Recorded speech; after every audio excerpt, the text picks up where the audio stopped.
गुरुजी, तारकेश्वर महादेव के बारे में कुछ हमें विस्तार से जानकारी बताएं। तारकेश्वर महादेव हैं। ये एक अजन्मे हैं। एक संत रूप में आए थे। और दिगंबर मतलब हमारे में जो अखाड़ों में सन्यासियों में दिगंबर उसे बोलते हैं। नागा यानी कि नग्न, कोई कपड़ा वस्त्र न पहनने वाला अंग पर, जी। उसे दिगंबर बोलते हैं। और भस्मी जो संत थे, जो तारकेश्वर जो थे, जो अजन्मे संत थे, ये भस्मी लगाकर दिगंबर रूप में यहाँ विचरण करते थे, साधना करते थे। जी। और एक चीज और है देखने की, क्योंकि दिगंबर जो होता है शिव रूपी होता है। हमारे कुंभ में जब स्नान करने जाता है वो शिव रूपी माना जाता है, वो भस्मी लगा लेता है। और जब स्नान के लिए शाही स्नान में जाते हैं तो उसे शंकर का स्वरूप माना जाता है। और ये संत जो होते हैं शंकर स्वरूप, साक्षात शंकर का अंश है। और कई चीजें इनकी मतलब कि ये थी कि बहुत जनों को दर्शन दिए, मनोकामनाएं पूर्ण हुई, कई जनों के जो कार्य थे वो पूर्ण हुए।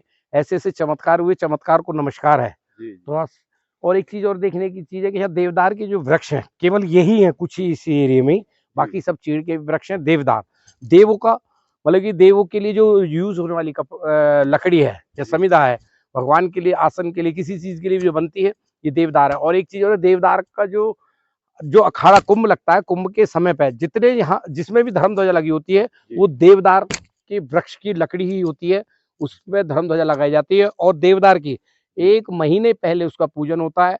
और उसके बदले जब उस वृक्ष को काटा जाता है देवदार को, उसके बदले 11 देवदार के वृक्ष पौधा लगाए जाते हैं। और बड़ी पूजा के साथ उनको जब उनको मतलब कि भगवान के लिए समर्पण होता है। और यहाँ आज भी मुझे ऐसा, आज आया हूँ मैं, पिंटू त्यागी जी लेके आए हैं, मुझे ऐसा लगता है आज भी जो तारकेश्वर महादेव हैं, तारकेश्वर भगवान है, आज भी विराजमान है। और अभी भी इस समय भी विराजमान है एकांत में, क्योंकि भगवान जहाँ भी रहते हैं वो एकांत में वास किया है। और कहते हैं ये जो देवदार के जो वृक्ष थे शंकर जी ने लगाए थे, माँ पार्वती, क्योंकि शंकर जी क्या थे, ध्यान बहुत लगाते थे, योगी थे, क्योंकि वो ध्यान लगाते थे। तो वो ध्यान लगाकर भूल गए वृक्ष लगा के, फिर माँ गौरा मैया ने इनको सींचा है अपने अपने हाथों से। आज ये देवदार के वृक्ष केवल इतने ही उसमें है और कहीं नहीं है। और यहाँ का जो मौसम है बड़ा अच्छा है। जैसे अपने दिल्ली में, गाजियाबाद में ठंड होती है दिसंबर में, ऐसी ठंड है यहाँ। और भगवान साक्षात वास करते हैं और निश्चित है कि मनोकामना पूर्ण होती है, किसी न किसी स्वरूप में वो पहुंचते हैं। हर किसी की सुध लेने पहुंचते हैं भगवान तारकेश्वर महादेव। ताड़ का मतलब होता है ताड़ना मतलब कि किसी को ताड़ना। यहाँ कभी कोई किसी को परेशान करता था या गाय को कोई मारता था या किसी जानवर को मारते थे, तो जो महाराज जी थे, जो संत थे, सिद्ध पुरुष, शंकर स्वरूपी जो सिद्ध थे, वो सबको ताड़ते थे। ताड़ना का मतलब है डांटना, डांटते थे। मतलब ताड़ने का शब्द यही होता है, ताड़ना। तारकेश्वर, इसीलिए इनका नाम तारकेश्वर पड़ा है। इसीलिए तारकेश्वर पड़ा कि वो डांटते थे, किसी को कोई नुकसान पहुंचाता था, गलत करता था, अधर्म करता था, तो उसे डांटते थे, मारते थे और समझाते थे प्यार से। तो इसीलिए इनका नाम तारकेश्वर महादेव पड़ा। और वाकई देखोगे तो आप इनके अंदर विकराल रूप, शंकर स्वरूपी, दिगंबर स्वरूप वो मूर्ति में विराजमान है। जैसे कि हमने अभी फोटो दिखाई होंगी, वो देखेंगे आप। और हमारे सभी मेरे साथी भाई आए हुए मेरे साथ, हमारे पिंटू त्यागी जी आए हुए जो कि हमें लेके आए। हम धन्यवाद करते हैं।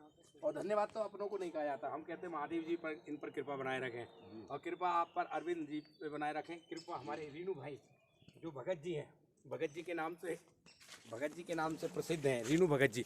इन्होंने बड़ी ही तपस्या करी है, कई बार मौन व्रत करे हैं। और ये हमारे राहुल दीवान जी, ये भी हमारे साथ अंगरक्षक, जो कि अंगरक्षक हैं। हमारे अंगरक्षक तो खैर भगवान होते हैं, लेकिन हमारे साथ साथ हमारी परछाई के साथ साथ चलते हैं। और ये भी बाबा, इनका भी मैं कहता हूँ कि बड़ा अच्छा सौभाग्य है जो कि यहाँ हम लोग आज तारकेश्वर संत महाराज के दर्शन करने पहुँचे। ये किसी को इतनी दूर से, गाजियाबाद से चलकर यहाँ भगवान ने बुलाया है। हमने खुद नहीं आए, उन्होंने बुलाया है। हमारे कोई कर्म अच्छे होंगे जो आज भगवान ने हमें यहाँ अपने दर्शन के बुलाया, हमारा धन्य भाग है। और हमारे कष्टों को निवारण निश्चित होगा। और मैं तो प्रार्थना करूँगा, भगवान मुझे भक्ति के अलावा कुछ नहीं चाहिए, मुझे ज़िंदगी भर नरसी बना के रखना भगवान। मुझे भक्ति चाहिए, कुछ नहीं चाहिए, न पैसा, न धन, न दौलत, कुछ नहीं, न गाड़ी। मुझे केवल भगवान आपकी भक्ति और शरण, और कुछ नहीं। सबको धन दौलत सब कुछ दे, सबको सुखी रखे, और अपने भारतवर्ष में पूरे भारत को निरोगी रखे। कोई किसी प्रकार की, जैसे कोरोना महामारी आई, एक कनेक्टिंग कैसे टूट गई थी।